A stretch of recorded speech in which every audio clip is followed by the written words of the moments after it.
35 babae mula sa 7 barangay ng Nabalawag SGA ang lumahok sa isinagawang Babae Module Session on Women's Rights and Related Laws on Community-Based Women Empowerment ng MSSD. Ang Partners in Peace and Progress story mula kay Jen Garcia. Isinagawa ng MSSD ang Babae Module Session on Women's Rights and Related Laws on Women Community-Based Empowerment sa Barangay Kadingilan, Nabalawag, SGA noong February 3, 2026. Lumahok dito ang 35 mga babae mula sa 7 barangay ng bayan. Tinalakay sa aktibidad ang mahalagang usapin kaugnay ng karapatan ng kababaihan at mga kaugnay na batas na pinangunahan ni Police Corporal Lani Paraiso. Nagkaroon din ng presentasyon tungkol sa dawa o ganap na pagtanggap sa pananampalatayang Islam na ibinahagi ni Ustadz Mastura Akas.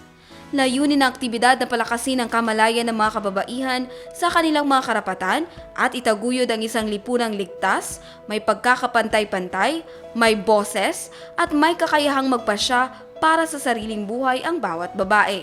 Ang aktibidad ay bahagi ng kampanya ng MSSD laban sa Violence Against Women and Children o VAUC at Gender-Based Violence.